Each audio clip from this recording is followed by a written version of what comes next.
Salut à toutes et à tous, je suis Sylvain et bienvenue sur la chaîne Passion Oldies pour ce deuxième unboxing d'un colis en provenance du Japon. Lors de mon premier unboxing, vous aviez pu voir quelques produits que j'avais commandés en provenance du Japon qui concernaient majoritairement des laserdiscs, un peu de jeux vidéo et un tout petit peu de guide de solution. Cette fois-ci, il y aura du jeu vidéo, encore du laserdisc et peut-être, ça va être la surprise, on va le découvrir ensemble, un peu de guide de solution. Lors de mon premier unboxing, j'avais été très agréablement surpris de la quantité de bulles de protection qui avaient été mises à l'intérieur. J'espère que cette fois-ci ce sera la même chose, on va le découvrir ensemble.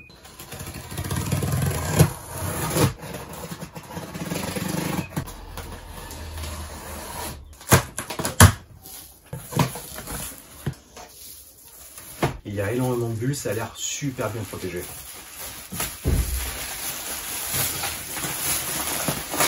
Je suis obligé de reprendre mon arme, il y en a partout. Donc à la première vue, je distingue bien donc ma console japonaise, mes laserdiscs, les jeux vidéo, et puis il y aura sûrement d'autres surprises en dessous. Du coup, pour une question pratique, j'ai changé d'un peu de posture, parce que sinon ça serait totalement inaccessible. Il y a vraiment que de la merveille. On va regarder ça ensemble. Alors première chose, une petite Wii U japonaise, elle est normalement complète, je ne me souviens plus s'il y a notice, mais voilà, j'en voulais une japonaise, bah, c'est chose faite. Un deuxième petit colis.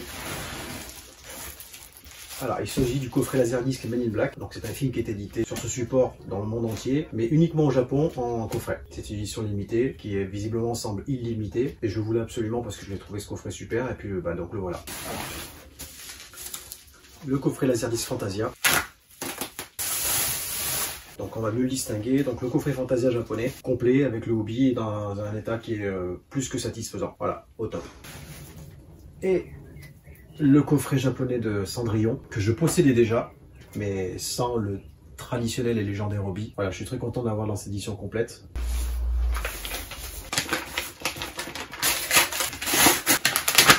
Quatre jeux GameCube que je vais vous présenter. Mario Party 4, le 5, Mario Tennis et Super Mario Sunshine. Bon, la qualité, elle est pas super. Je vois Mario Sunshine, la jaquette est totalement déchirée. Maintenant, bon, vu le prix, je m'en contenterai. Je crois que pour ces 4 jeux, j'ai dû en avoir pour 5 €.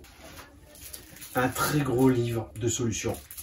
Zelda Tears of the Kingdom. Il est absolument monstrueux. Je le voyais pas si gros. Il est absolument fantastique, complet, massif, une merveille. Un jeu GameCube bien gros, bien massif et très peu cher. Je vais le déballer et vous le montrer.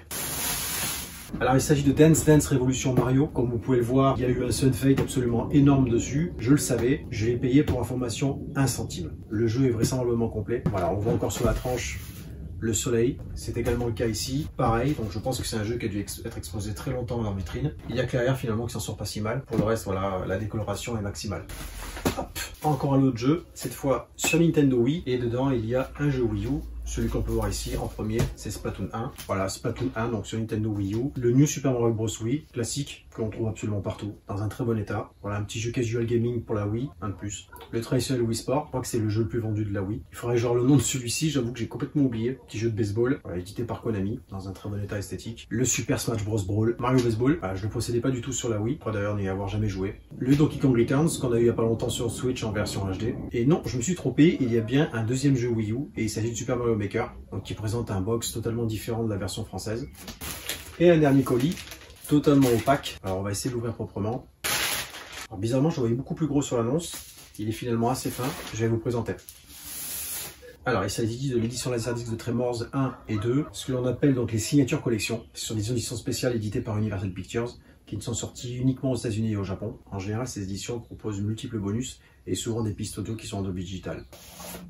Donc le 1 dans sa pochette Signature Collection, absolument magnifique, et dans un état vraiment neuf. Le deuxième film, je ne sais pas si sur la version américaine il y a le deuxième film. J'étais pas au courant, je pensais que c'était uniquement le premier. Bon, tant mieux. Évidemment, le petit livret, avec diverses informations et le chapitrage. Voilà, donc le spécial collection de Tremors, premier film et deuxième film. C'est la fin de ce premier unboxing. J'espère qu'il vous a plu. Le prochain carton sera beaucoup plus massif, avec encore du jeu vidéo, du laserdisc, et surtout beaucoup de guides de solutions. N'hésitez pas dans les commentaires à me poser toutes les questions que vous souhaitez, des sujets à traiter. Je vous ferai prochainement des émissions sur l'évolution de différentes éditions vidéo pour certains films. Retour à le futur, Star Wars et autres Titanic. Quant à moi, je vous dis merci et je vous dis à très vite. Ciao!